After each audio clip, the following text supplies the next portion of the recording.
Is this thing recording? Is this thing on? Is this thing on? What's up, guys? Welcome back to another podcast. I've got someone I've known for a while here, but I've actually never met until right now, until today.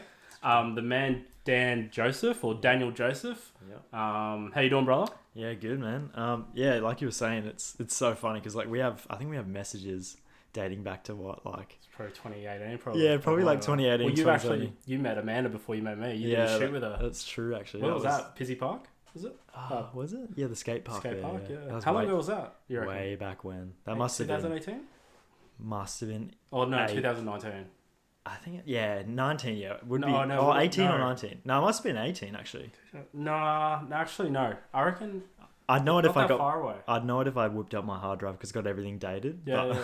No, actually, I went to Japan in 2019 and I didn't know Amanda back then. So it must have been early 2020. Yeah. But that's still a long time ago. It's 2022 now. Yeah, it's nearly true. 2023.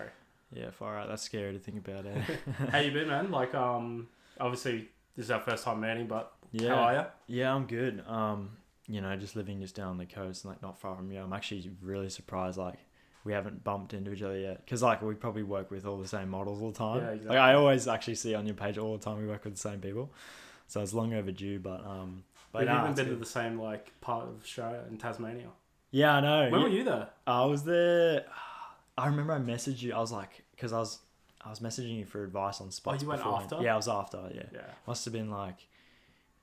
We went November last year. Right. That's when we were.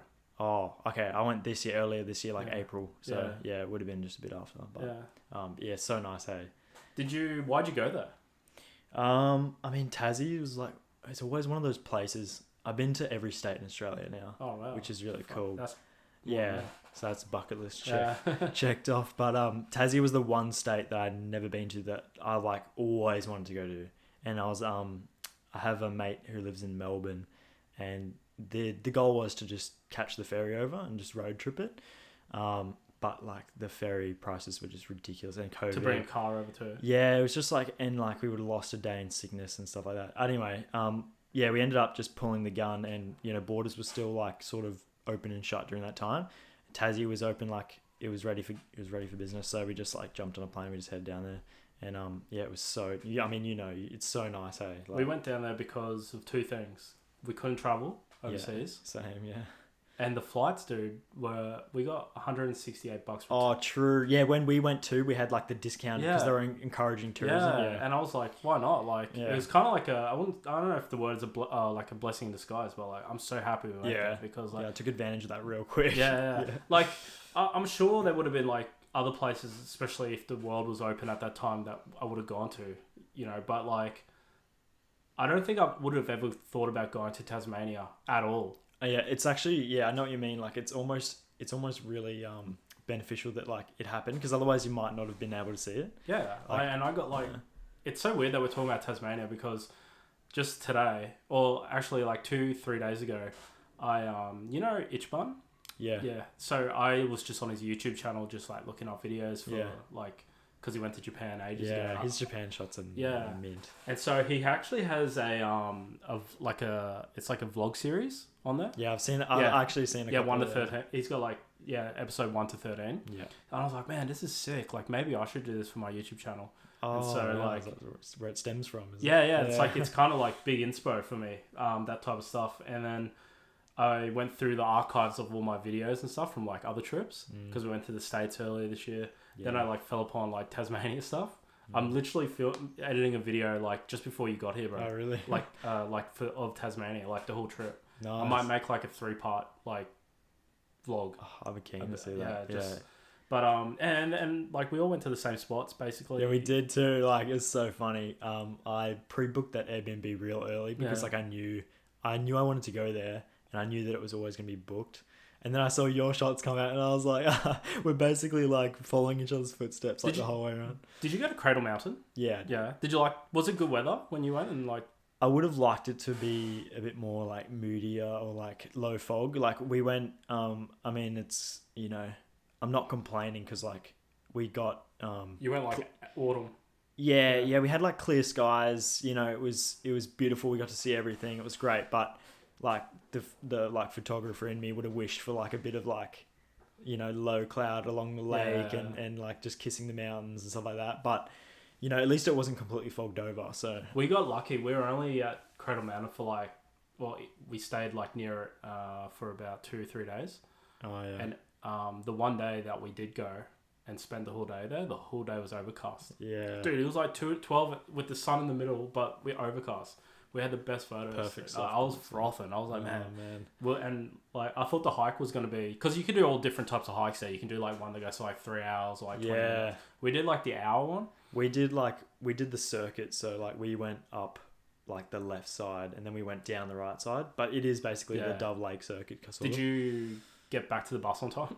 We nearly missed it, dudes. Yeah, so we basically got on the last bus and we walked in on sunrise with no buses. Oh, really? So we walked the whole way in there at like 3, I think it was like 4 a.m. to get there before the buses ran to get the shots like at sunrise. Because like we didn't want to arrive there. I think the first bus was like 8 a.m. and we're like, nah, we're getting there. We're gonna see that fog. And we didn't get any fog. I didn't get it. You got some epic shots, dude. Like there was some places. I think Coles Bay. What's the one how you have to climb up that mountain and you Amos, look down? Yeah. What's that? Mount Amos, One Glass Bay. Yeah, like we didn't climb all the way up. Yeah. Because you know how it says like it's dangerous. Dude, and stuff. It's worth. Is it actually dangerous? It's pretty sketchy, but. We went at sunrise as well, so we were going up in the dark. And dark. Yeah. What were you using as light? Phones? I ran down to the the Rangers Centre like the night before and picked up a head torch. But oh really? So we had one between us, and we're just using phone lights the whole way out. Yeah, it was a bit sketchy. But. So like, because I saw like I read up on it, and there was like people that are really like fucked themselves up. Yeah, so they say just like wear good shoes or just don't do it in the rain. So we just sent it like we were there. We were running on a very tight schedule. Like it was, you know, sunrise to sunset every day. Like we were just moving and moving. So it was either we did it then or we just didn't do it. And the weather was alright, so we just went. Like we just we were a bit worried because we were with Amanda and Leon, like Mitch's girlfriend. So like. We were worried if they got. I don't think it was the sketchiest hike like I've ever done. Yeah. Like I think like when we're up there, like you know, when the sun came up and everyone sort of rocked up later, you know, they were like. How many people were up there with you?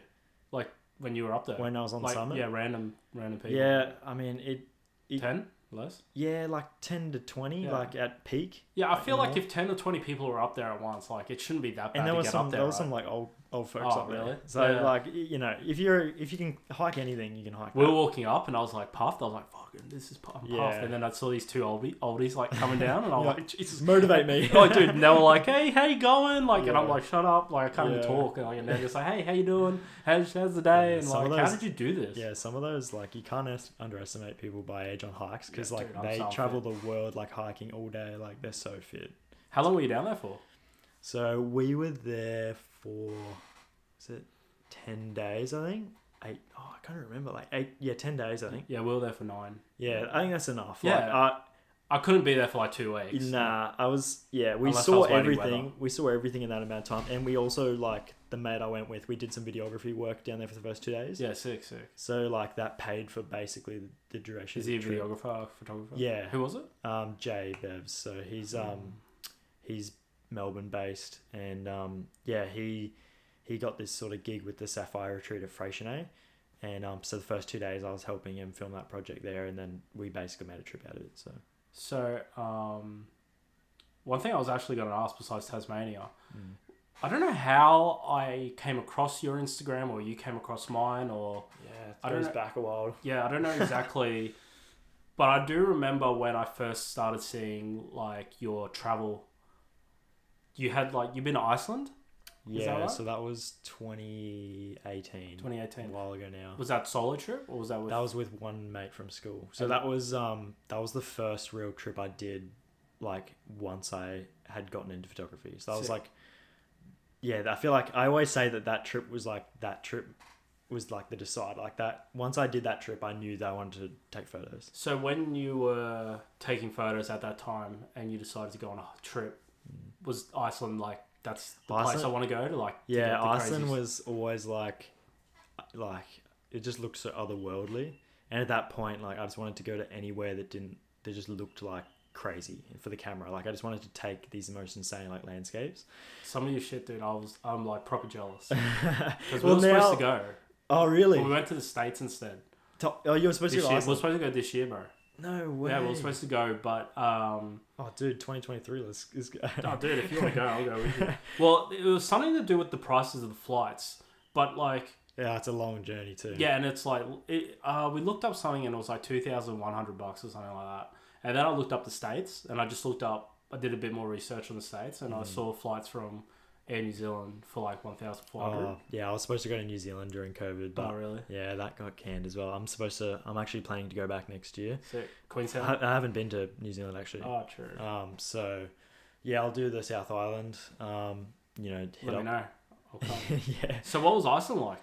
Oh man, Iceland's something else, hey. Like, it's almost like I'm so happy I went there, but now it's like, with what I know now, like I was just getting into photography back then. And like, but your shit was good back then, dude. Like, I mean, I'm proper. Honestly, when I say I'm jealous, dude, like your shit was good then. If you think you could do I kept my raws. get back over there. Yeah, like thank God I kept my raws, because like I may have known like the basics of like composition and stuff back then, but I did not know how to edit. So I basically, like, all the stuff you're seeing now is like the 2022 version. But like, I mean, like, it's hard to take a bad picture over there. It's just like, it's unreal. If I went back, my plan is to go back, but if I went back, we went in October, November.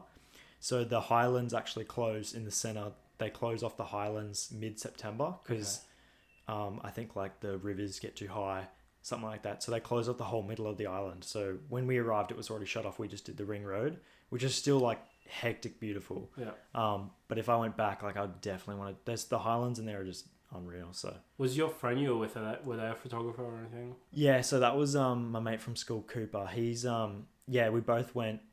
At that point, we just knew that we liked taking photos. Yeah, sick. And we're just like, let's just send it like gap year, you know. It's good going. Yeah, with creative people. Like, I've been to, I won't name names, but I've been overseas with people, and it's not their fault, and it's not anyone's fault. But like, when you're like, especially taking photos, oh yeah, you got to be with someone that wants to take. I know exactly what you mean. Or at least want to do videos, like, yeah. Because if you're with other people that don't get it, yeah, which I don't expect them to.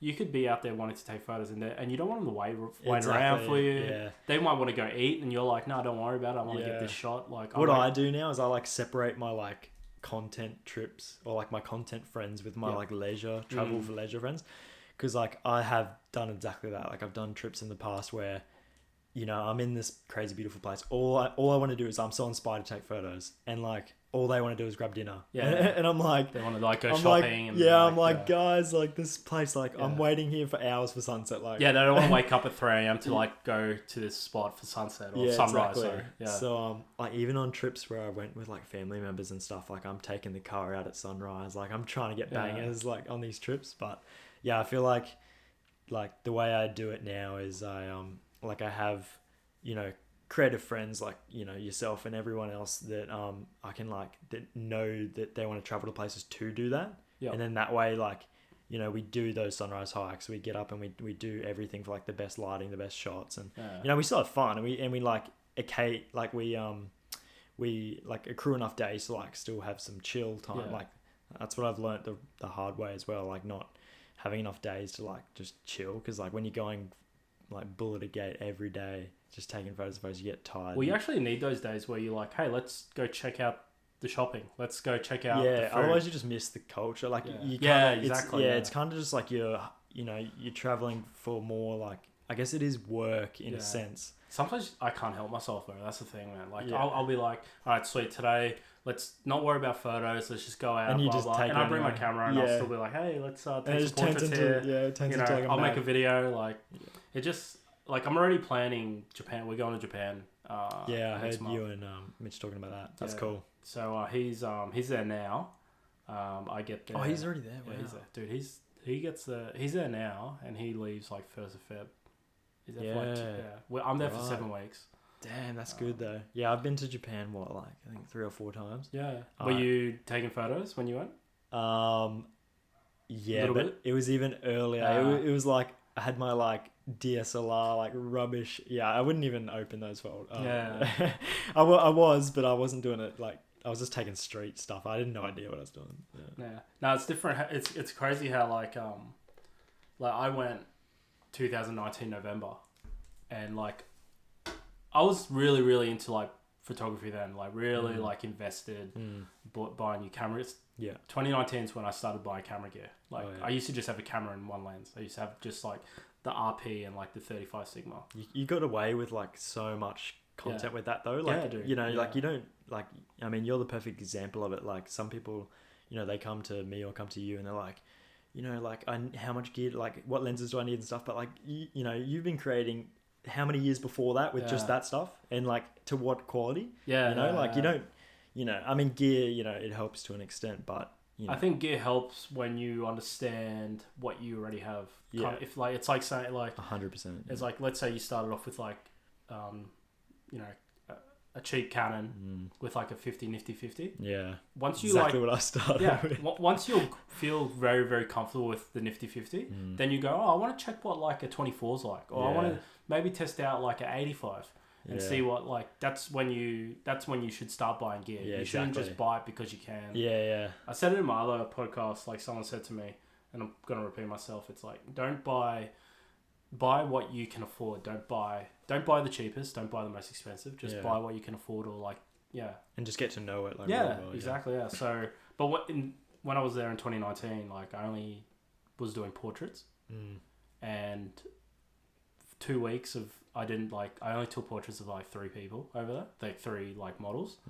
I didn't take any landscape shots. I didn't take, dude, I'm pissed. Like, cause like if you go back to like even Mitch's, like I was with him on that trip. He's like got photos of all these places and I'm like, bro, we got to go there now. This time I'm going there. Like I'm going to make the most of it. Or like, at least you got replay value. Yeah. Like it's, yeah, it's crazy. Cause like, I remember when I first found, your Instagram, like you were one of the only other people that were doing like a mixture of portraits and landscape, like minimal portraits and landscape, and like I feel like everyone I know is either like all one or all the other, or like you know they just like pick a niche and stick with it. But like that's why like your account like appealed to me straight away, because I was like, you're like one of the only other guys that does similar, like they like doing a bit of balance of both.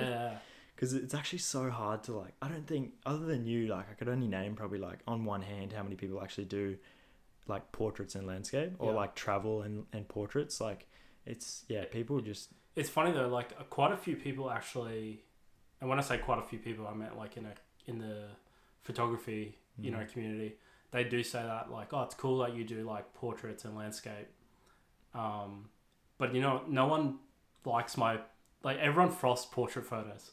As soon as I put a portrait photo up on Instagram, it's probably just likes. I put like, and then I put up like this like landscape.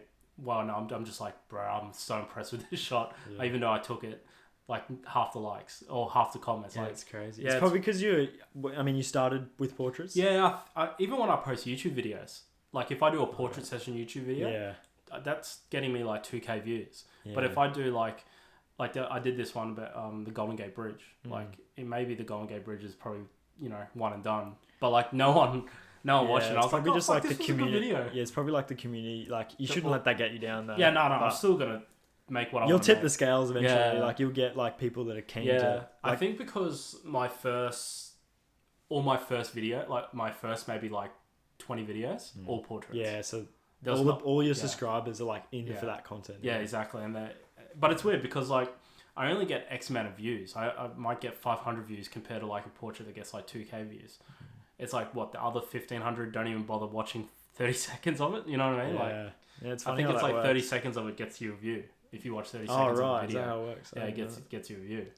Yeah, it's crazy though. So, yeah, Iceland. I want to go back to Iceland. Yeah. Like, so how long were you there for? So that was a pretty lengthy trip. It was close to 3 weeks, I think it was. And we were there during the transition from fall to winter. So what's the light like? Is it lots of light or no light during that time? Like, well, it's like always overcast. The whole day? Every day, all day, Like every day. afternoon? Looks like afternoon?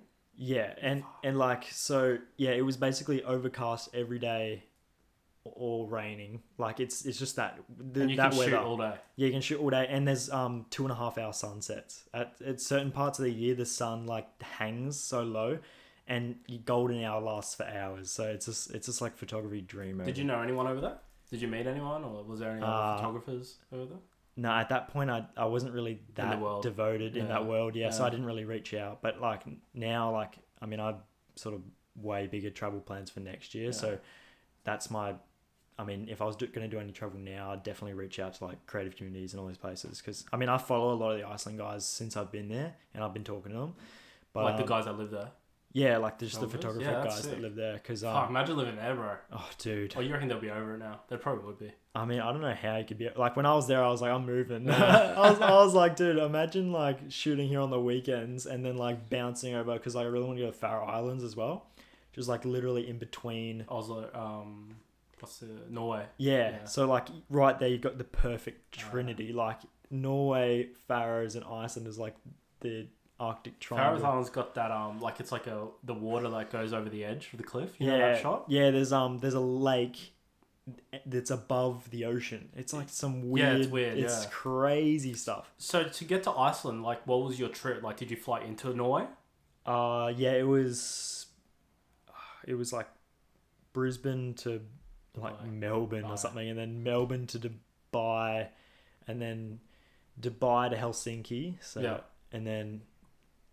That to Iceland. I think it was 4 flights in total. It was 30 hours of flying. 30 to 32 hours of flying with no delays. So that's like, yeah, that was pretty full on. I mean, by the time we got there, we gave ourselves, 2-3 days in Reykjavik just to like get over jet lag before we got on the road. And I think we did all right. Like by the second, third day, we were ready to hit the road. Yeah, sick. But what are the people like over there? Oh, everyone's giant, man. Really? Are they huge? They're all Vikings. Like they're all like 6'6". Yeah, for real. Like everyone's like pale, like blonde, like and they're all super like beautiful. Like really, yeah, it's crazy. I was like walking around. I was like, damn, there's models everywhere. Really? Did you ask anyone to shoot or not? Nah, I wasn't even doing portraits back then. We're just taking. I mean, I was doing portraits of my mate that I was traveling with. Yeah, that's cool. But I really sort of got. I mean, the thing that made me get into portraits, I probably like. Portraits started for me probably like 2019. I sort of got into it, and then when COVID hit and like travel was crossed, I was like, okay, I'm interested in getting into portraits more. Yeah. So I dove heavier into portraits from like 2019 to now. Really, now I just do like them all the time. That's sick, man. What was your first camera? My first camera was my sister's Canon 70D.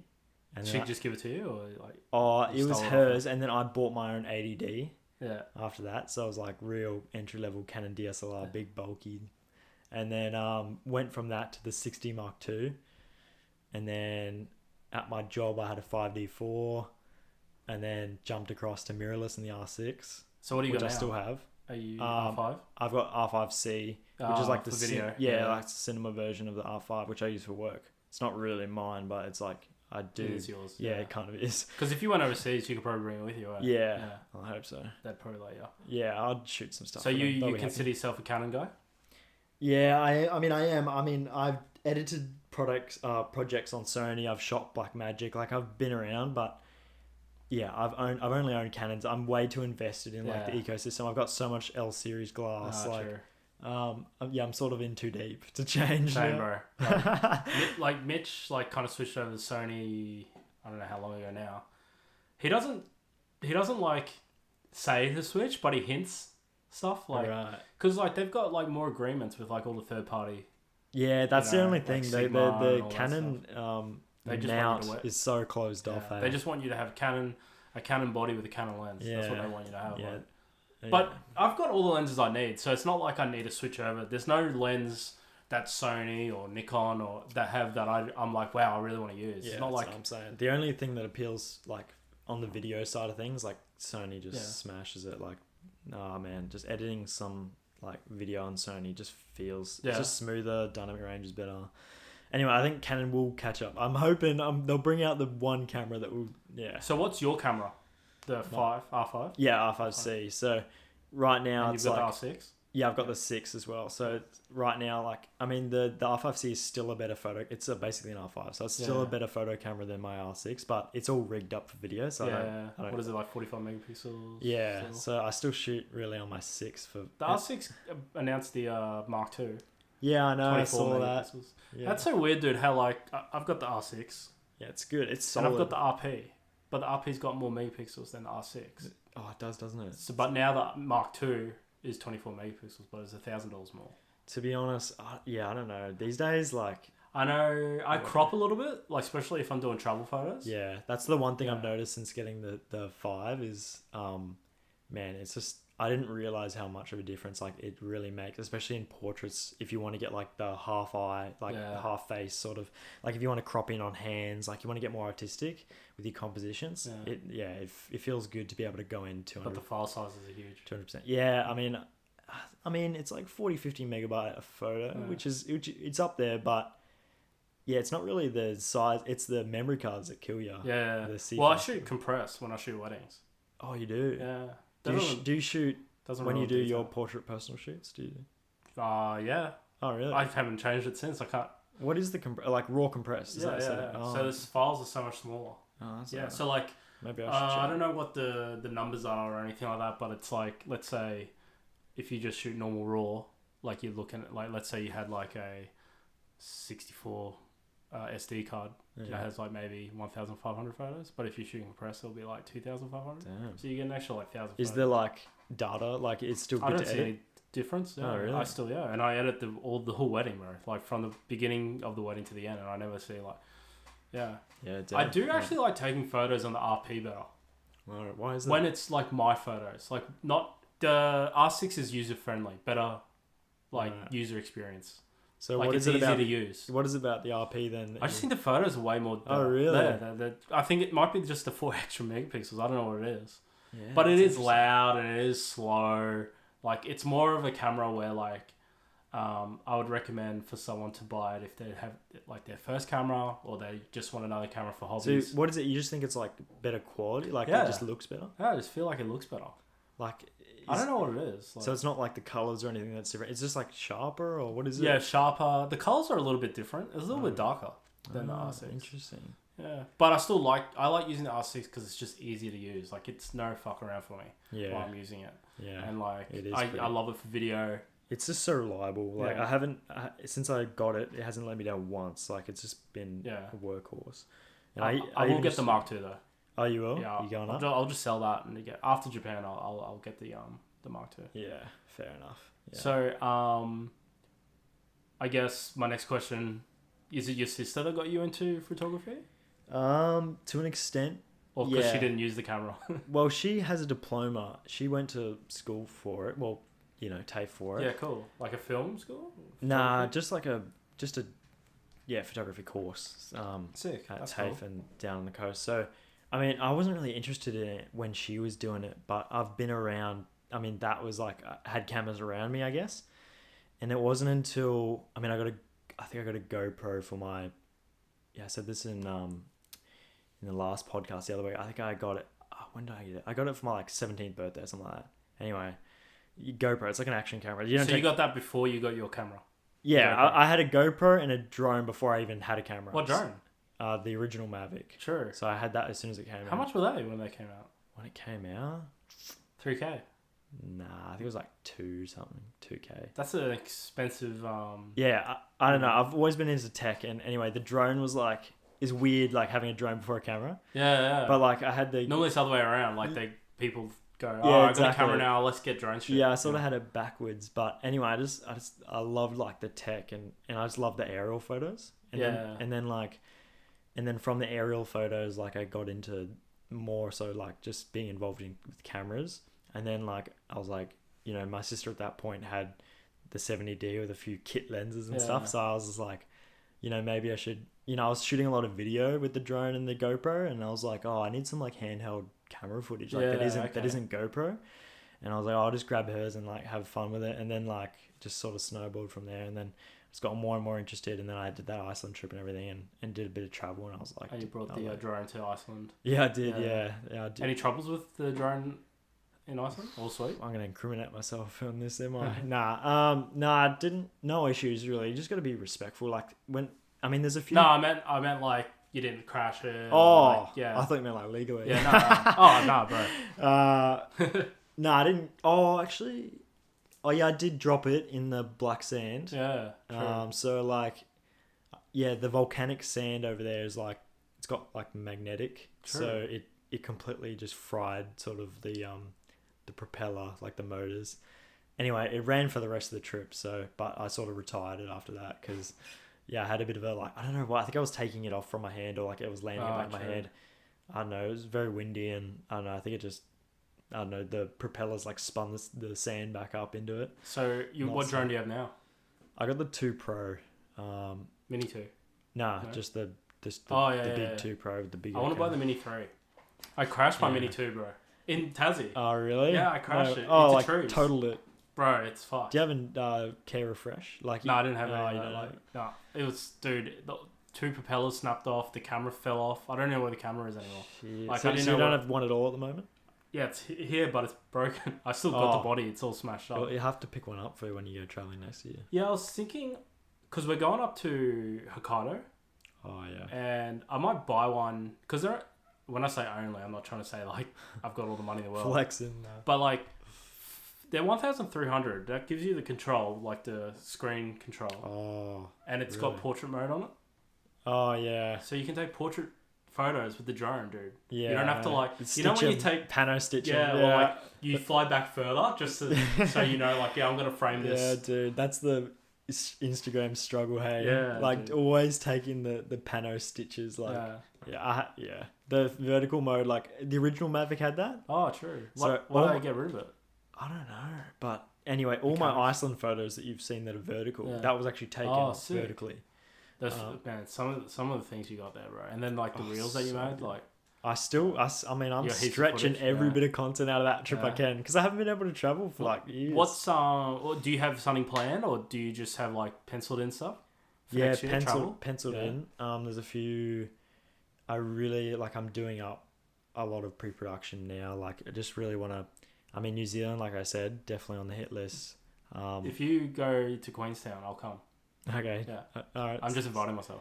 Yeah. No, go for it. I was gonna invite you anyway, but the plan is, the penciled in plan was like New Zealand South Island road trip, like April, May, June, and then like second quarter, I was gonna send it and just go like.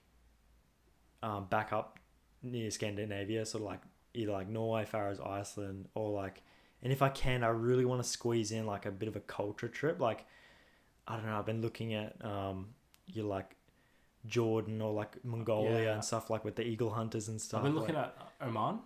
Whereabouts is that? Middle East? It's like Saudi. Oh yeah. Oman. Yeah, I've got that on the when I was researching Jordan. Like, oh man, there's just so many good dunes, and oh man, I'm just. There's this photographer that her name's like Photo Allison or something like that. Oh yeah. She does like solo trips. She's American, but she does like solo trips. Man, solo trips must be hard. And she just started off like, I watched all her YouTube videos, but she started off just vlogging her trips. Oh yeah. Like she would just like go to like just travel. Yeah, she'd go to like Bali, and then she'll go to Japan, but she'll just vlog it. But then like later on in her journey, she like learned photography. Oh, that's sick. So she started taking photos on the trips, and then she would hire like a local that's a photographer to take photos of her. Right. Yeah. That's a good way to do it. And so she went to this one place in Amman where it was like this temple, and she was saying like 6 days of the week it's empty, and no one's there, and you can like get the best photos. And I'm like, that's because I want to get temple shots. I want to get like these big white temple shots. In the middle of nowhere. Oh man, yeah. There's so much to see. Dude. Like after these past 2 years, like that's why I have a lot of sort of plans to. I mean, we're young, you know. Like you're young. I mean, we're young, but how old are you? I'm 23. Oh, bro, I'm 10 years older than you. I'm 33.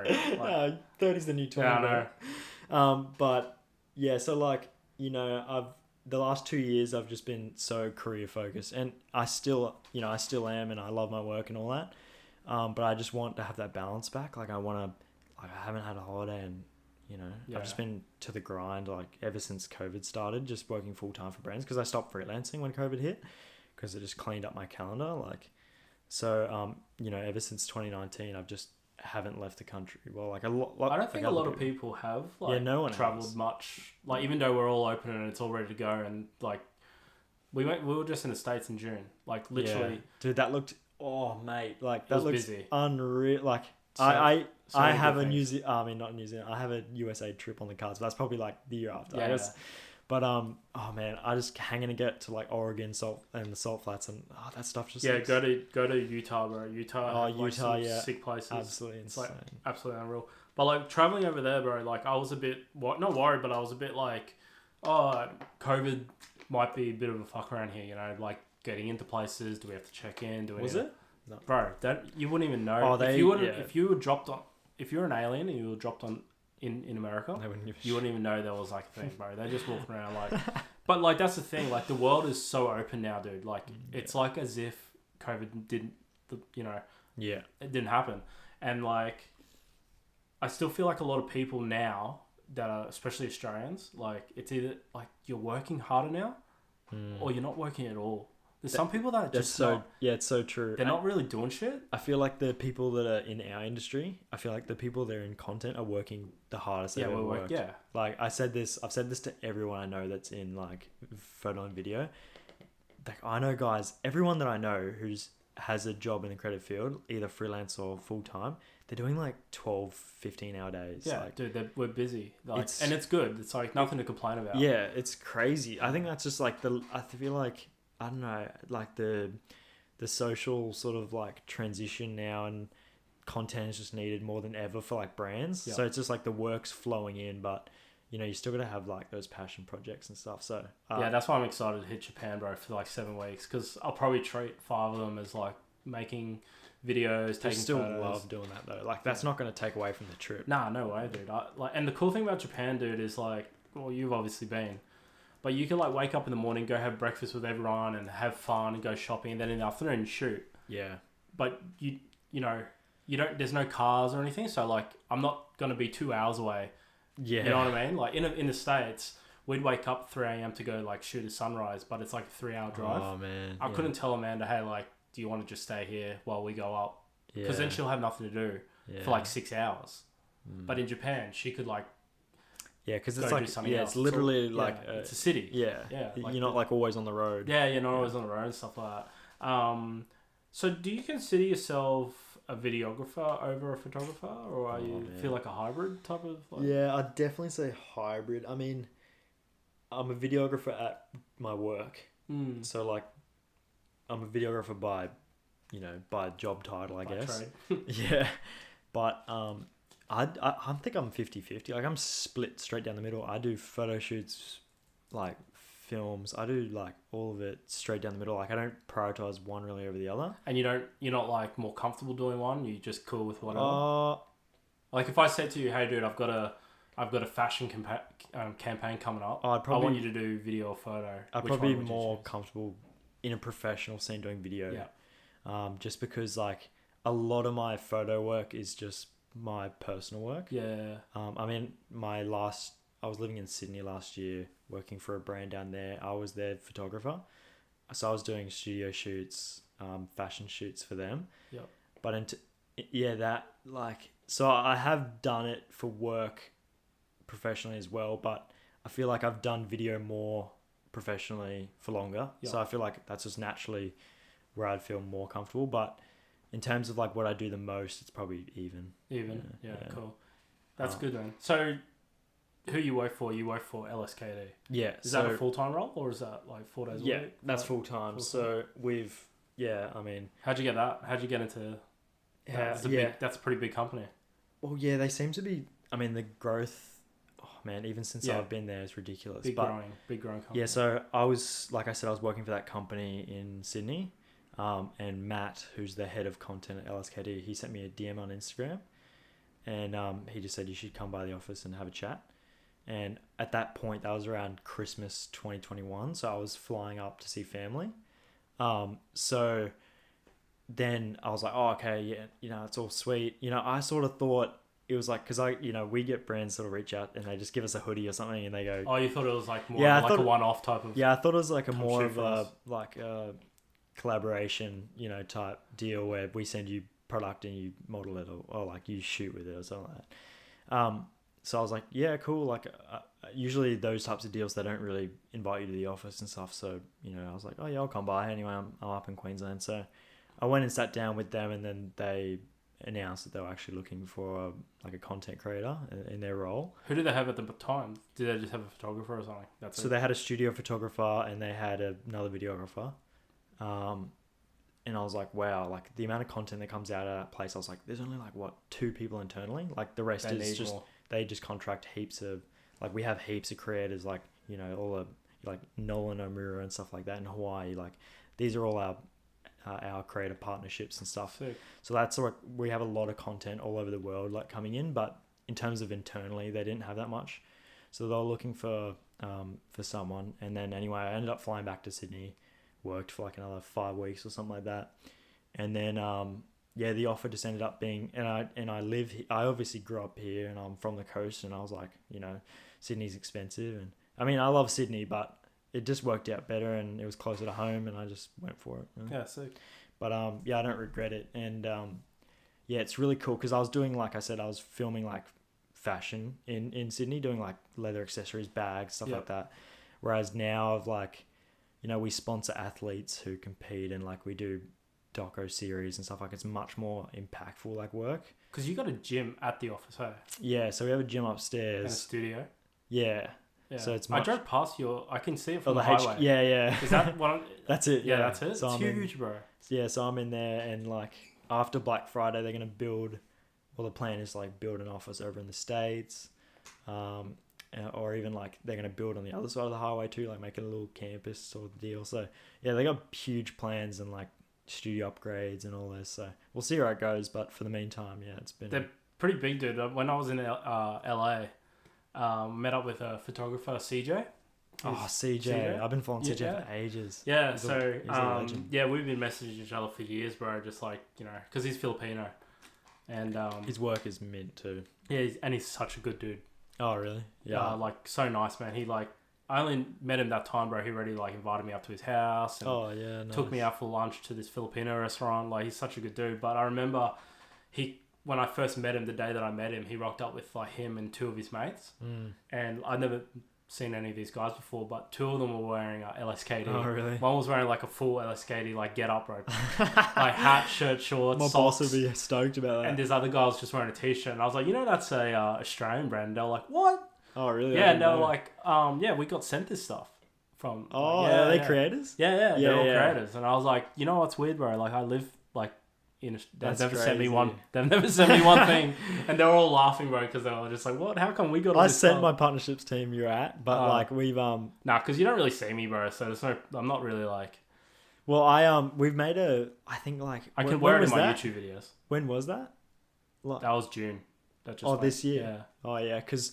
I don't know when they got sent to it. Like, I don't know when they got the clothes sent to them, but they were wearing it in June. Yeah, right. I was like, that's funny as, bro. Yeah, because what I can say is, like, I mean, this isn't really spilling the beans internally or whatever, but they have sort of made a more transition between, like, they used to be like 50-50 creator and athlete focused, and now they're more like 70-30. Yeah. They're trying to be like very much more like gift athletes, gift gym owners, stuff like that. Like they really want to... Yeah, I wouldn't expect... Cause I did a potty with this girl who's a cliff diver.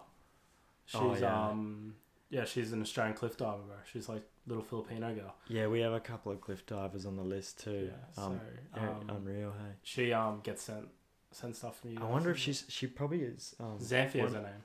Yeah. We do have we have a cliff diver on the books for like... and there's one in Sydney, bro. She's the champion. She's... The one in Sydney, the girl in Sydney, or this is what she told the podcast I had with Xanthia, she was like saying, the girl in Sydney is number 1 in the world, bro. Damn. And Xanthia is number 4 in the world. Damn. Yeah. That's crazy. Yeah, and then 2 and 3 are USA and Canada. So top 2 Australian. Top 4 Australian. Top 4. Yeah. Jeez. Yeah, so like... For cliff diving too. We're like the flattest country ever. Yeah, so tell your boss to send them some gear, bro.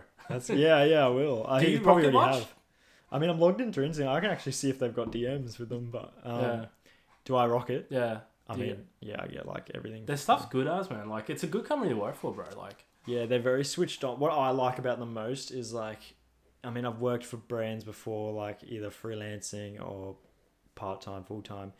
And like, you know, you can get behind their product, but that's sort of where it ends. Like, I just like how they support creators, they support athletes. Like, that's what I can get behind. So I'm happy repping their gear because they're repping like the community. Like when I see, you know, they gift like, you know, we have calls with like, you know, Short Stash and stuff. dude. Yeah, so he does work for us. That's so sick, dude. Have you ever talked to him?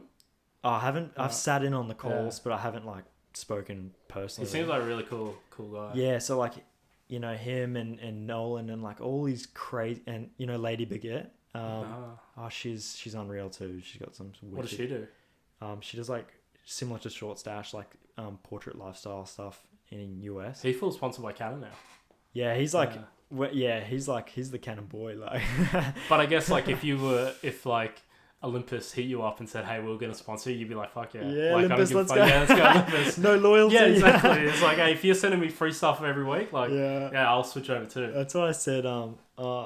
To Jason on my last podcast, I was like, because he's diehard Sony. Well, not diehard, but like he's a Sony boy. Like, he's a day one. Yeah. And I was like, hey, if Sony want to give me like some gear, like I'm happy to test it. I'll jump ship. But yeah, I didn't listen. I'm gonna listen to that podcast. I didn't listen to it because I didn't want to like. I wanted repeat questions. Not repeat questions. I wanted to like literally talk to you as if I don't know anything. Yeah, that's good. I think that's the best way to do it. Because if I listen to that, I might hear things that like, I don't want to ask that again, or yeah, I don't want to be raw, genuine. Yeah, like full genuine. Yeah, that's fine. But I will listen. I mean, you don't even have to listen. They're pretty. I'm not that interested. Their podcast's pretty cool, eh? Like, yeah, they've got all the gear. Oh yeah, Me, I mean, I've got Jason, no gear. I've got no fucking idea, bro. No gear, all gear, no idea. Yeah. No, but yeah, I mean, Jason gets sent everything. Like what's he do? He's full time for himself. So yeah, he's just full time like creator for himself. So I mean, that's YouTube stuff. Yeah, YouTube. Like I think he's got, you know, upwards of 100k subs, something like that. So, you know, he just gets like, he's on that classic, you know, embargo train. You know, brands sending new gear, like doing reviews. Like he's on that grind. Sometimes it gets a lot, man. Like yeah, sometimes companies are messaging me, dude. I've only got like 4k subs on YouTube. And like companies are sent like some of them I'm just like saying no, man. Like, say no. This light company wanted to send me like lights. Oh really? And I don't do nighttime photography. Is it like, oh yeah, neither do I. I can't stand. I don't do anything night. I don't even do like when I do studio stuff. I don't even use light. I like natural light. Yeah. Yes. Yeah. And like they were like, hey, you can. I go, I messaged them right, and I said, love the lights. They're actually really good lights. I've heard about these before, but I can't use them. I only could use them if I shot maybe a wedding.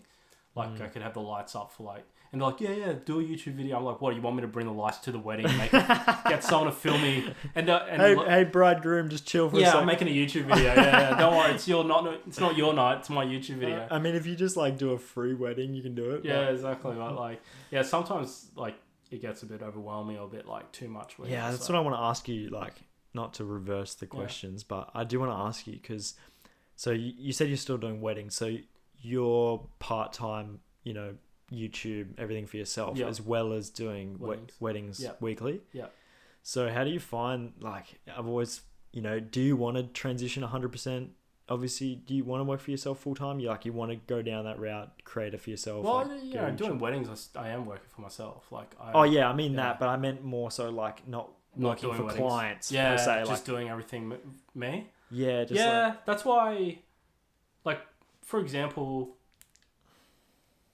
at the moment, like this, especially this year, I'm up to like 3, 4, maybe 5 weddings a month. Like, wow. So like sometimes I'll have 2 in a week. That's the most I've ever had was 3 in a week. That'd be hard to turn down though. Like, yeah, because the coin is really good, man. Like, and when I look at it, it's just a big day. Like, imagine like on a normal day at LSKD, like you're, what is it, like 8:30 to 5:30, roughly? 8 to 5. 8 to 5, yeah. And imagine you did that for 16 hours straight. Yeah. And got paid the same as a week. Yeah, right. That's how I look. But yeah, because I do weddings for like other companies, so Yep. like a company will hire me and be like, hey, we want you to shoot the wedding. We'll pay you $150 an hour, but you don't edit. Oh, that's good. Yeah, I just do like the 10-hour day, Yeah. and I charge Still huge, but travel. But yeah, it's a huge day, but I don't edit. I just come home and that's it. That day, like I got paid that more than like someone might get paid in a week for like a normal job. Yeah, it's true. Because I used to work full time for an insurance company, and I'd work Monday to Friday and come home, and that week I'd get my $1,000 from the company. Yeah. And the way I look at it now is like, oh, like I can do a wedding all day and get paid the same amount of money for a day's work. Yeah. And I love weddings. I love doing them. But even just doing 2 weddings a week has taken up... Draining. Yeah, it's draining, and it's taken up already 2 days that I could be working on a YouTube video. I could be doing more podcasts with people. True. I could be just working on my own shit. I mean, think of it this way though, like 2 days out of a week is still a hell of a lot better than working 5 days a week. Yeah, I know. 9 to 5 and then only having the weekends. Like that's what I'm doing. Like, but I think it's a little bit different for you because your job's actually fulfilling like creatively. You know what I mean? You're like doing something. True. You're doing like it's a little bit different. That like if you're let's say you're a graphics designer and you work for like Nike full time. Yeah. You're like, oh, that's sick. Or imagine you were like just working as an accountant for Nike. Yeah. It's a different. You'd be like, yeah, it's cool. I'm the accountant at Nike, but I'm still accountant. I'm doing numbers here. Yeah. But imagine you're like the videographer full time. Yeah. It's like totally different because you're doing what you love just for a company. Yeah, it's true. Some people are doing what they hate for a company. Yeah. It's a bit of a double-edged sword too because like, I mean, there is weeks. I mean, like, I'm constantly like always sort of, because when you do what you love for work, it's like, I mean, it's awesome. It's like your dream, but it's like you're always sort of fighting burnout. What happens on a weekend for you? Are you like still want to shoot, or are you just like fuck this? No, I still want to shoot. Yeah. So like, I don't ever want to lose that. Yeah. And if I do feel like I'm losing that, then I feel like I need to change up. Yeah. I need to do something else because I get that now, dude. Sometimes I'm just like, you know what? I don't feel like shooting portraits. Like, or if I do shoot portraits, I have to make a YouTube video out of it. Right. I can't shoot portraits anymore for the fun of it. Because I don't, my YouTube now is my income. Not a huge amount, but I still get paid on YouTube. Yeah, so it's only natural like to not think like that. Like why wouldn't you want to maximize everything? Yeah, exactly. Like it's kind of like let's kill 2 birds with 1 stone here. I get to do portraits and I'm also going to make a video out of it. Will eventually like make me a little bit of money in the future. But going back to your question like about, working for myself as I will eventually get there. Like YouTube is going really well and it's growing. It's not growing fast, but it is growing. But that's why I want to do the podcast because you've been pumping them out. It's good. It's good to see like just I'm excited about it. Yeah, that's good. Anything you're excited about, just go for it. Yeah. And you can't really get monetized doing podcasts besides getting sponsored. Oh yeah. Right. Like I think one of my mates was telling me that he knows these 2 guys that have a betting podcast, like they, talking about horse racing. Oh yeah. They're just from like Brizzy, I think. Oh yeah. But they got like sponsored by like Ladbrokes. Oh really? So like they pay them like, I don't know, maybe like 10 grand each. Jeez. And so 20 grand. And all they got to say is like, hey, it's at the start of the show, hey, this is sponsored by Ladbrokes. And they do like a mid-roll or something. Yeah, they'll like talk about like, gamble responsibly, blah, blah, blah. And then that's it. And Ladbrokes now that's their ad. Like that's their like little ad. Because I don't know how it works getting monetized on Spotify. Because I've got it on Spotify, but like there's nothing that says, hey, you've got this many watches and you're nearly gonna on YouTube. You put a video up and it tells you all like, your insights. Yeah, you have to get like 4,000 watch hours and stuff like that. But yeah, I'm really focused on at the moment. It's not really about money. It's more about lifestyle. Yeah, and like so important. Yeah, this is the first time in my life, dude, that I'm going overseas for like more than 3 weeks. That's awesome. So like 7 weeks is even Amanda, bro. She's going for the 4 weeks. That's a long time for someone who works full time. Yeah. So like, I mean, that's your normal job's like yearly holiday amount for weeks. Yeah. The only problem with it is that like there's no sick leave, there's no annual leave. So like while I'm over there, I'm getting paid through like YouTube and like stuff, but I'm not getting paid like. I don't have any weddings over there. I'm not getting, so I get no money. Sort of stops. It stops. Yeah. And so you've got to kind of like plan it out. You got to like save enough money. I mean, 7 weeks though, like that's Yeah, Like, and you're paying rent too while you're there. You're Oh, not like true. and you've got to pay for the accommodation that you've already booked. So like you got to Oh. think of stuff like that. I probably will never do 7 weeks again.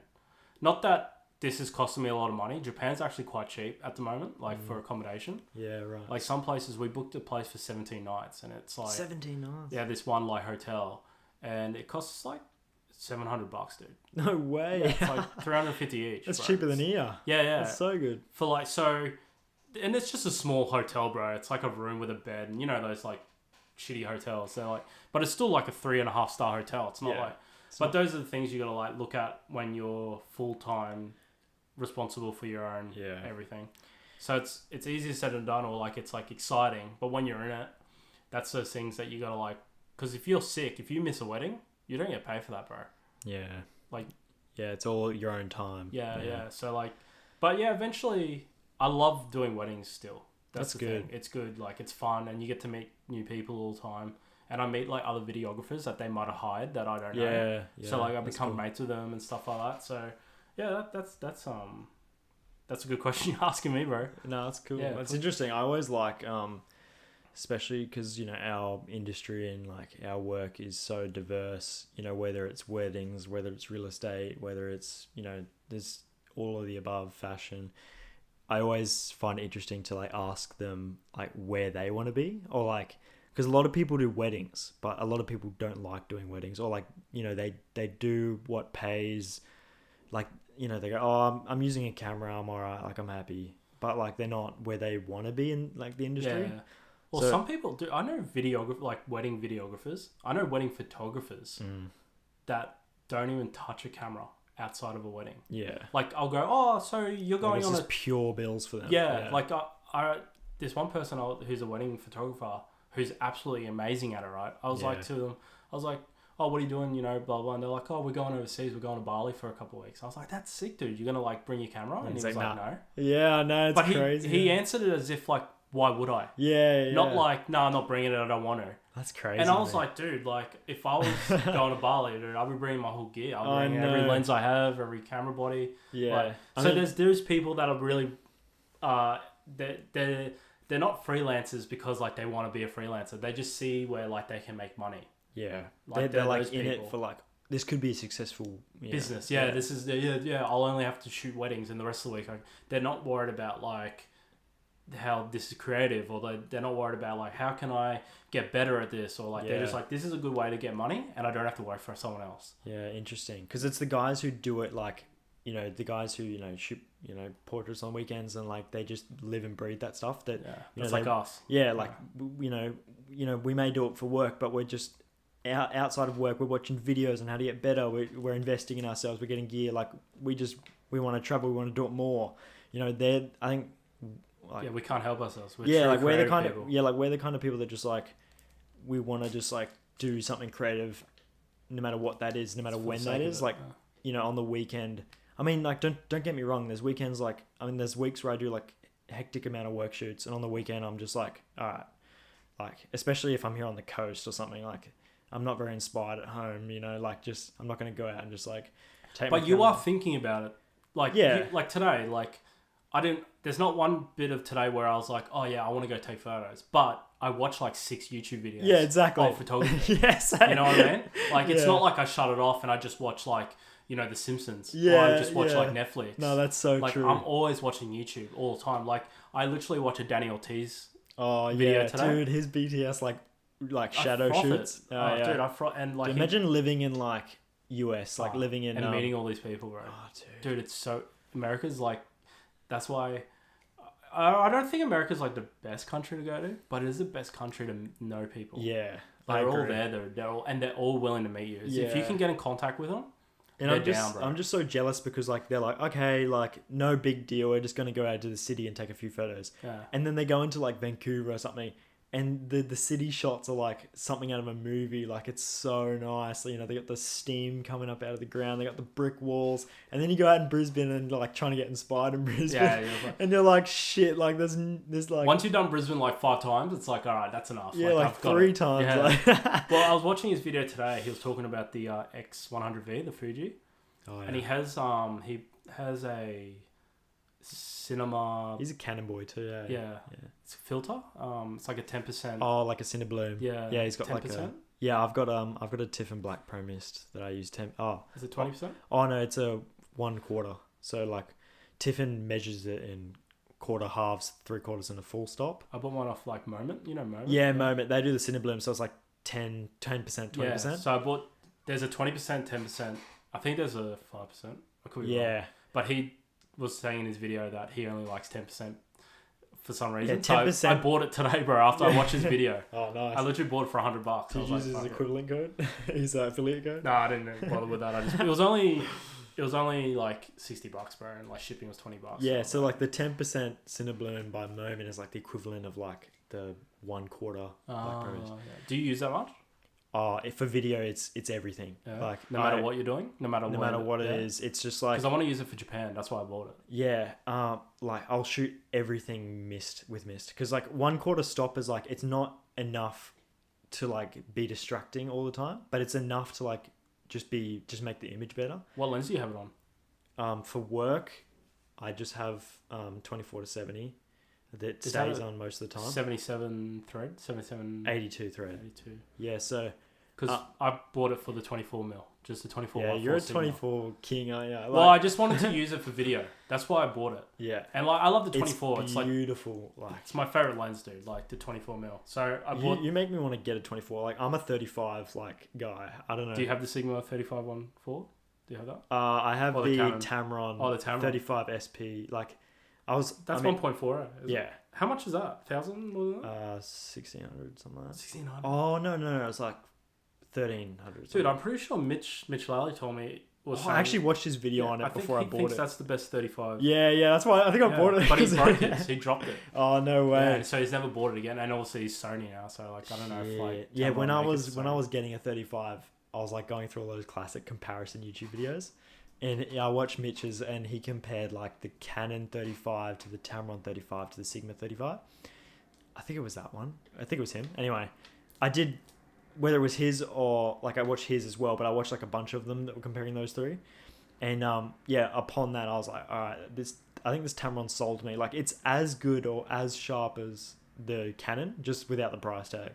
I might buy one, Dude, you can use mine if you want. Like, it's taken on one portrait shoot, and you won't take it off. I might make a YouTube video on it. I might borrow it off you. Dude, it is so good. If you're on the coast, you can take it. Like, it's since I bought it, I think it's my favorite lens. But since seeing, like, I see your portraits in my video all the time, and then you always like tag 24mm when it's 24mm, and I'm like, fuck, that's on a 24mm. I'm like, I'm keen to. Some people message me, bro, and they're just like, try that.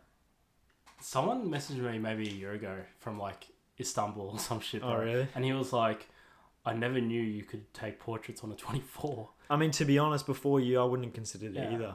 Yeah. I think it's not. I think the reason why I love the 24 is not actually what, like the portrait side. It's the environment that makes the portrait, makes the subject look better.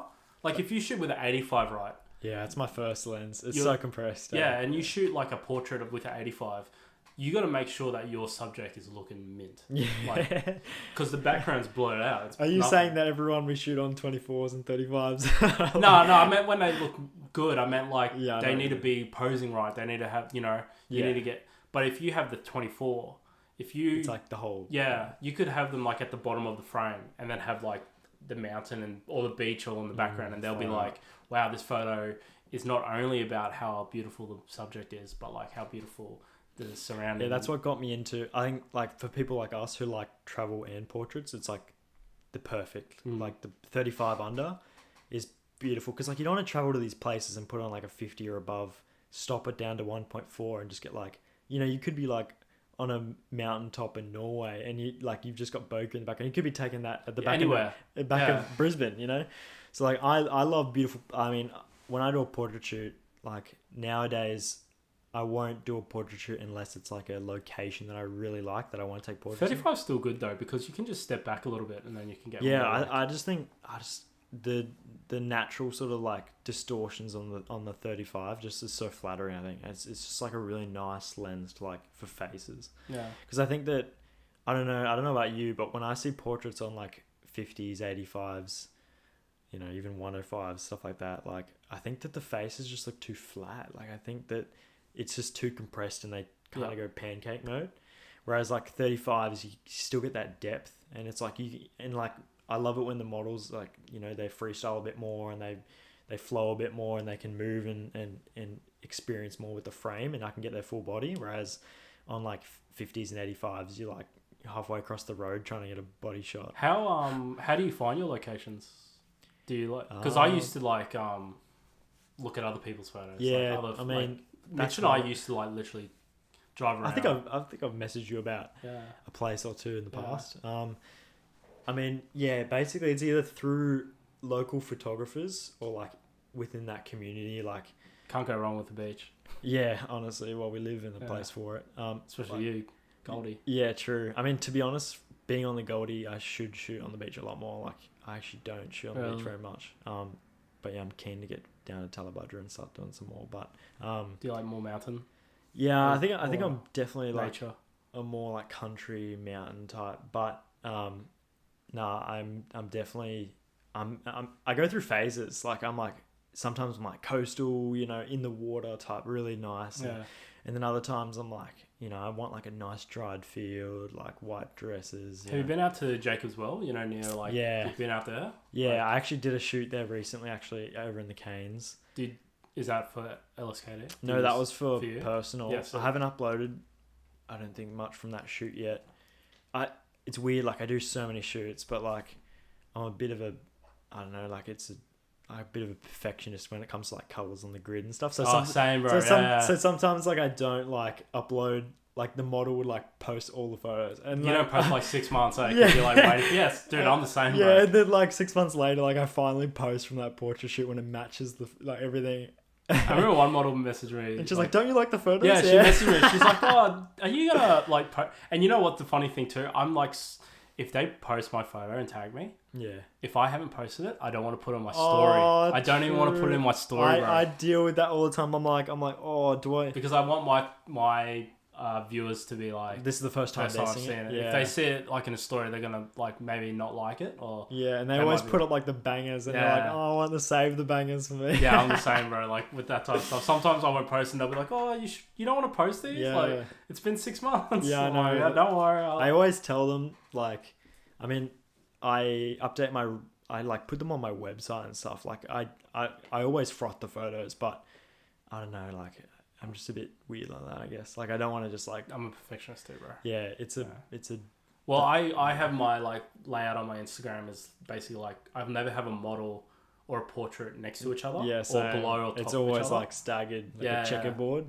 So. But like I want more travel photos. That's what I mean. Like I mean, this is so good that we're having this conversation, because like this is what I mean. How like you and I, like we're in the travel and we're in the portraits. Like we have this, like you need those fillers. Like you need. That's what I mean. The portraits are like the fillers, and the travel stuff is like your like main shit. Yeah, but it's like when you live like, or when you haven't traveled in ages, or you're just doing portrait shoots outside of work and stuff, and you just got all these portrait bangers, and you're just like trying to reuse travel content to try and like space it out. Dude, I'm trying to find like stuff from Tassie.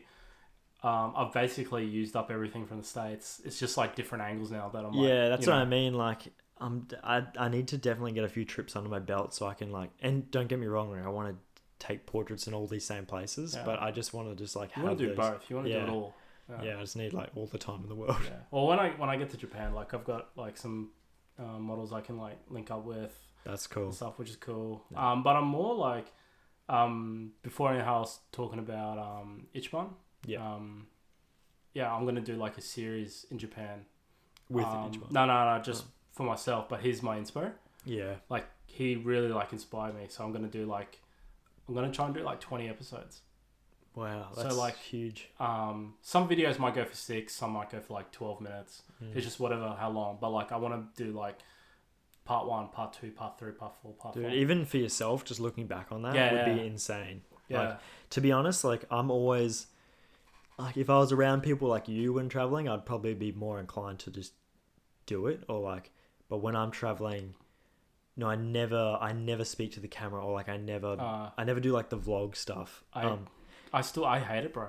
Oh really? I hate sitting there going like, hey guys, so I see right now I don't even know what to say. I'm not even fucking doing it, bro. Yeah. Like I'm just like, what the fuck do I need to say? Like, But it's when you get back that you realize it's like, even if it's just sort of like fucking around, like even like what I'd like to do now is like when I'm traveling with a mate or like we're in an unreal location, like the sunset's popping, like we just point the camera at each other and we just like, how's this? Like we how get good. Yeah, like we get all that stuff. But you watch other people's videos and they vlog and you're like, yeah, cool. That's I know. And then when you're there, it's like, why can't I fucking do that? Yeah, but like that's what I mean. Like when I'm traveling with people, it's either with creative people that just like they're there for the shot. They set up for the shot. They're there for the shot, and like I wouldn't really like muck around with getting them and like to I don't know because they're like, probably focused on like. I just don't want to be that guy. Yeah. But like I mean like.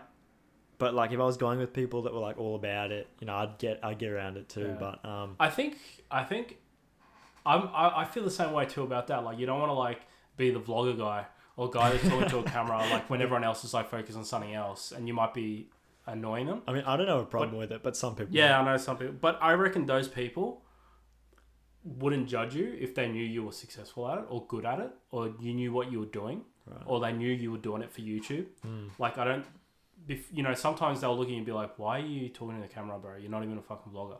But if they knew you were a vlogger... But how do you get to that point? You just got to do it. You got to start somewhere. Yeah, so you can't knock the people that at least give me go. So like, but the cool thing about Japan is like, no one judges you over there. That's true. Here, if you were doing it, people might look at you and be like, look at this guy. It's like that tall poppy syndrome, Like, yeah, but in Japan, like, they don't care. They don't, like, you can sit the camera right there on the train and talk in the middle. I think New York's a bit like that too. Yeah. Like everyone's just got so much going on. Like everyone's hustling. No one cares. Yeah, no one cares. They've got too much. They care about themselves so much. They don't give a fuck about you, dude. Yeah. Like, unless you die, they'll look at you. Yeah. Like unless. And even then, they'll just step over you. Yeah, they'll like step over you. Like, oh, this guy's in my way. I got to get home and there. Like. Yeah. Bro, one thing we're going on here for an hour, but one thing I wanted to ask, and I asked this, before we end the potty. Yeah. I could talk to you for ages, bro, but I know we can just ramble, talk shit all we might have we might do a part 2 when I get back from Japan. Have a catch up. One thing I ask everyone is 3 people dead or alive who you want to... Mate. And this is not... You don't have to pick, like, short stash or, like, someone big... Just anybody in the world, whether... I don't care who they are. It could be auntie, it could be someone famous, just someone you want to hang out with. 3 people dead or alive. 3 people. Oh, man. Wasn't prepared. Oh, don't worry. I'll chop it up. Make it sound like you're going fast. Well, one guy that's like my cinematography icon. Yep. Which is like, I mean, realistically, if I sat in a room with him, would probably be like, like we'd have nothing to talk about. But like, he's just like, look at my work. Yeah, but like Roger Deakins is like, he's just like, he's like the best cinematographer of our time. Like any movie you like, he's guaranteed to be the DOP. Like he's just that. What's his? I don't know this guy. What's his? So if you were gonna show me one movie that he's done, well, like he's done all the cinematography, like director of photography for like Blade Runner, True. Like all the classics like Shawshank Redemption, like all these 90s films. He's done all the Christopher Nolan. He's just he's all over it. Like he's every like my top 10 movies. Like he's probably done the cinematography for about 7 of them. Is he old? Is he getting old? Yeah, I think he's. I think he's like, I don't know how like 60s, 70s, 60s. Yeah, because if he was doing Shawshank. Yeah, he's done like, he's I don't know why I'm having like a moment where I can't remember like heaps of the movies he's done now, but he's like any movie that's like visually stunning, he's always there. So I don't know, he just comes to mind. Who's the guy that did that 1917? Of Roger Deakins. Is that the same guy? guy? That's him. Yeah. Did he do Joker? I can't say for sure. Like the newest Joker with Joaquin Phoenix. Yeah, I can't. But he did for 1917. Sure. Yeah, dude, with the long shots. Yeah, everything was like shot on one. Yeah, I watched the behind the scene for that. That was. And they cut like whenever they go through like a wall or something. Yeah, they do seamless transitions and stuff, and like all the actors are doing like 10-minute takes. Yeah, he's done some ridiculous stuff. And who has it harder, the actors or the videographer? You got to be the actors, right? I think it's just like every time there's a reset, it's someone else. Like it's crazy because like the people. I was even watching behind the scenes for that, the one how he's running and he hits some guy. Oh yeah, that's all like one take. Yeah, they kept it because he wasn't supposed to hit the guy. Yeah, but even like them, for example, walking in the trenches, they have to get through so much dialogue and they have to end up like 2 kilometers away in one take. Fucking So there's times when no one messes up, but they finish their lines like 400 meters away. Like you have to pace yourself. Yeah. Like it's ridiculous. Like these guys. Anyway. So that's what was his name again? Roger Deakins. So Roger Deakins yeah. is like, I mean, I've learnt heaps. He does like little like YouTube videos where like he talks about shooting like for intention, and like I just learnt heaps of him. That's sick. Anyway, he's like the GOAT, so probably him for one.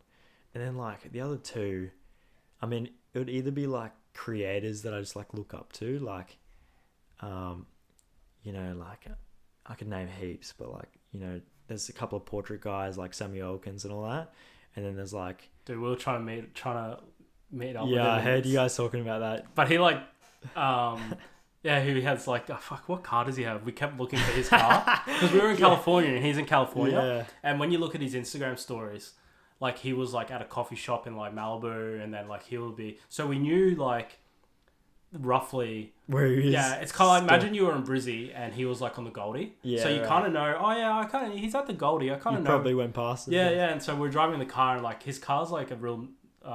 It's a noticeable like car like that.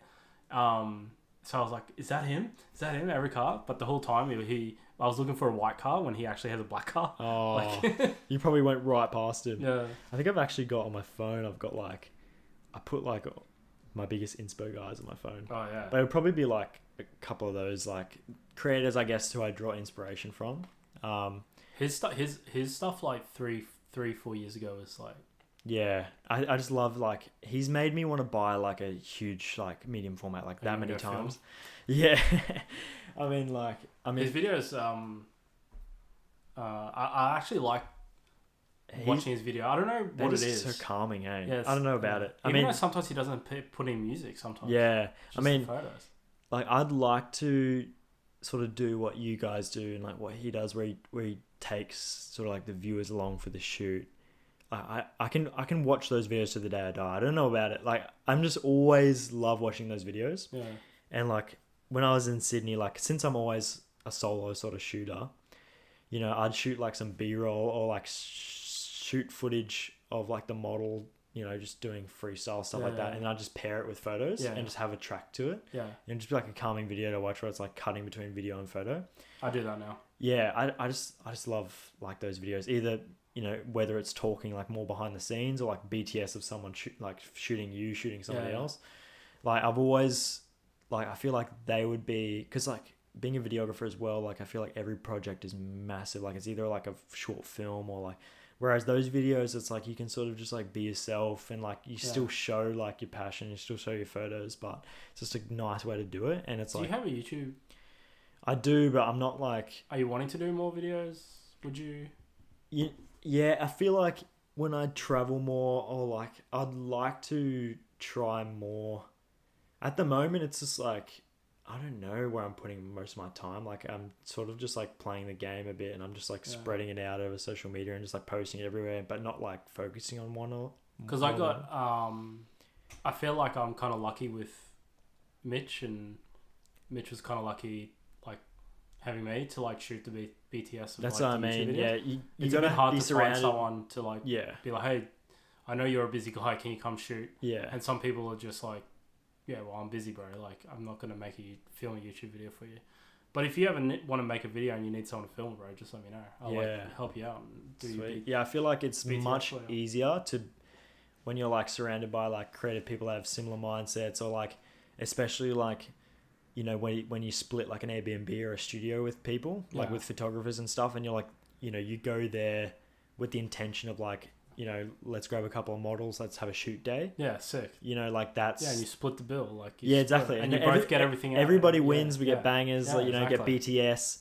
Because that's the thing, like, I'm sure you know, you go on a portrait shoot, whether it's, you know, with assistant or not, you know, you take all these amazing shots, but you know, it's just you and the model, you're in the moment, you get in the shots, you like love, and then you get back and you're like, man, I wish I had any BTS from this shoot. Yeah. And nowadays all the content, like the BTS performs better than the real stuff. I know, right? You make a TikTok out of it, you make a reel out of it. That's what I mean. Like you're better off like going with the intention of getting BTS instead of getting the actual... Yeah, well, it sounds bad, but like it's always good to factor that in. Yeah, I feel like even just like not for the sake of just like bragging or posting about it. Just like to have shots of just like behind the scenes. I think it's cool. Yeah, just to it's have. sick. And what's the third person, bro?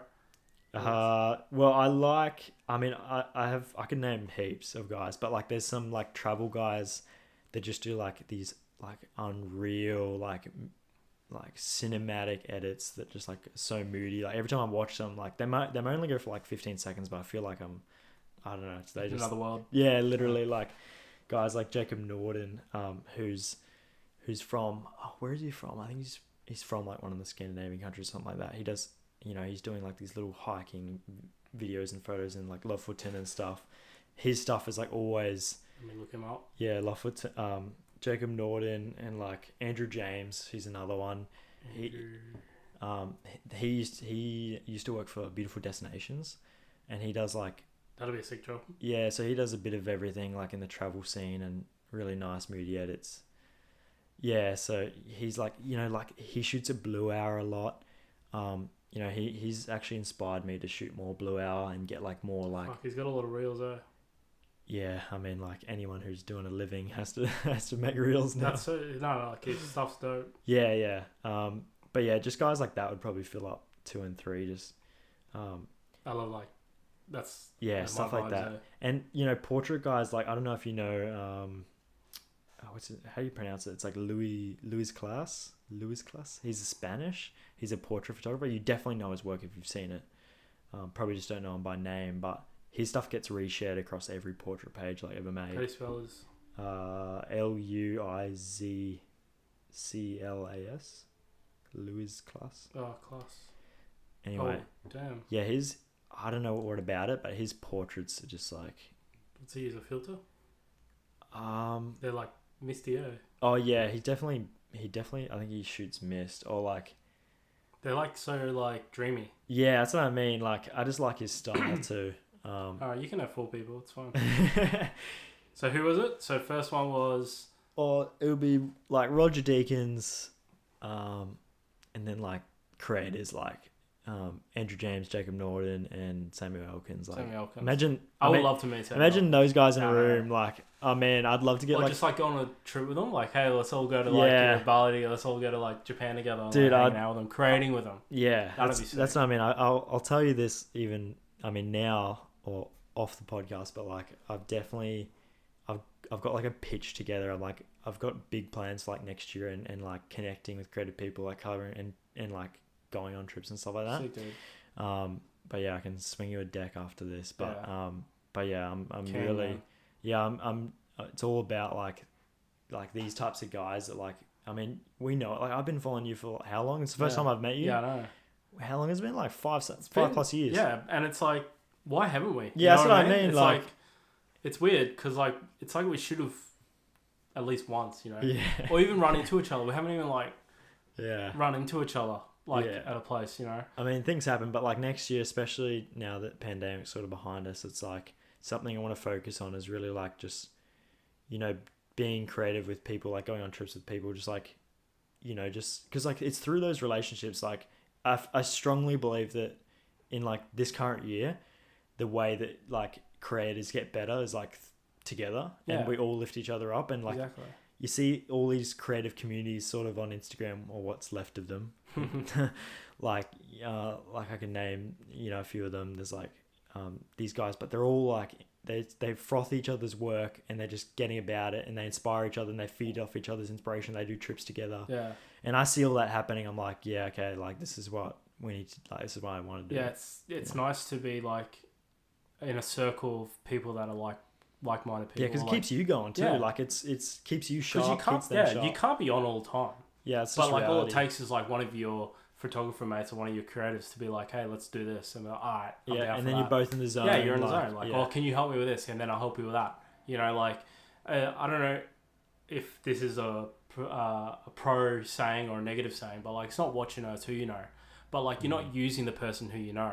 Oh yeah. You help me, I help you. Like let's do things together. Let's go on a trip together because we can help each other, because I'll split the Airbnb with you. Yeah. We'll split the car together. But I know you're a like-minded person because you're a creative. You can just get so much. I mean, what's the saying? You get you get so much further with two. Oh, what's the saying? It's a really nice saying, but like I'll butcher it. But it's like, I guess it's like playing off many hands make light work. But like it's you know, you get so much further in a team than you do yourself. Like when you're lifting everyone else up. Like even like what you said, like all those financial examples. But like imagine if you went on a solo trip by yourself and you're like just doing everything yourself, like just going hard yourself. And then you do that same trip, but you divide the costs of that trip by like 4 creators. You all get like times 4 the amount of content. Exactly. Of everyone else, of each other. Like it just grows exponentially.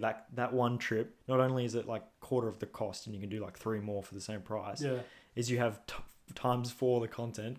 Plus, you're probably more inspired to do everything. Yeah. And you get ideas of each other. And like, one guy might know someone that you've never met before that is in that country. And then that's another guy that's, you know, another girl that's like a creative. And then years pass. And like these guys, who knows, like creators I know from years go on to do like these crazy things and we still connect. And like, you know, they get crazy brand deals and stuff. And like, you know, it's not saying that you should only, you know, be with people because who knows where they might be in the future. But that's like you know, like that. What's that thing? How it's like the 5 people around you is like who you are, and like you know whatever, like the 5 people that you're surrounded by. Yeah, like why wouldn't you want to be around someone that not only are you going to make better, but they're going to make you better? You know what I mean? Yeah. Like it's like imagine you're a footy player, but you never trained with the team. You just trained by yourself. Yeah. Like you might get bigger in the gym, but you're not going to like form relationships on the field. It's a good example. There's no chemistry. Yeah. Like you need to like branch out to different people all the time and like, you know, run ideas off other people. We're creative people. We need to run ideas. We need to like, what do you think of this? I'm going to try and do this. And like, yeah, I think COVID has taught me that lesson the most is like, because I've had sort of this 2-year slog where I've sort of had to give myself inspiration or do everything by myself. And that sort of, I mean, it's taught me, like I already knew it beforehand, but it reinforced it even further that like, wow, like it really is important to be with people, like shoot with people. Cause like, yeah, you shouldn't rely on people, but you should also be like, I want people around to like, you know, just to vibe off, just to bounce shit off. It's like, just a, like a healthy sort of creative environment, eh? Especially when you're like creative people. Like, it's the same thing with any job you do, bro. You could be like a hairdresser. You need other hairdressers around you, bro, you know? Well, like, it's good that like, I mean, we're on the same page with that because I mean, it does exist. There are creators that sort of like, I mean, they even go on trips with mates and they pretend like it's all them. Like there's these weird sort of people that are in like the creative that are sort of like have that bit of ego and they're just like, you know, everything is theirs and you know, I don't really want to go on a trip with you because you'll take credit and like, you know, it's like all this weird stuff. Like I feel like some people are just like that. Some people like that, but even like in the wedding game, bro, some like wedding photographers. Really? Yeah, they don't want you to fucking like get a client because like let's say someone hit me up, right, like a couple, and they're like, "Hey, Carlo, we want you to do our wedding next year in May." Yeah. And I look at my calendar and I've already got a wedding that day. Like some people will be like, "Yeah, you go find like another photographer." Like I would be like, "Do you want me to find someone else that can do it?" Yeah. You know what I mean? Like I'll go hit up one of my mates who's a wedding photographer and say, "Hey, I've got a wedding. Do you want to do it? I can't do it." Like, you know, some people out there will just be like, and they'll be salty that like someone that's a wedding photographer they know is doing that wedding that you could have done. That's like they're just dude. They're just like I don't know what it is, but they just don't want to see anyone win. And it's like, dude, I want to see like whenever I book a wedding, I will ask them, "Do you have a videographer?" And they'll be like, "No, do you know anyone?" I got you. Yeah. Because I'll hit my mate up. Yeah, I'm always like that too. I mean, I get people reaching out to me. I work full time. Like, I have to turn down. Like, I just can't like do, you know, weekend jobs. Yeah, exactly. And I got mates of mine that have their own production agencies. Like, they just rely on clients to come to them. And I'm like, just swing these guys an email. Like, I love giving other people work that I can't do.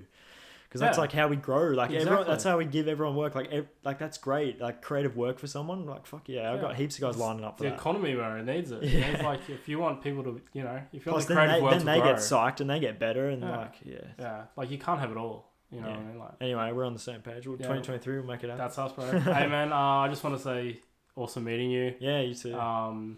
But definitely get a coffee, hang out more, for sure, shoot more, travel more. Let's try and do something in Queenstown. Yeah, let's do it. But I appreciate you, man. Thank you for coming on. That's an hour and a half of good chats. Jeez. We'll probably have a part 2 next year sometime. But thanks, Dan. You're the man. Easy. Cheers, Carlo. Have a good one. That's us. See ya.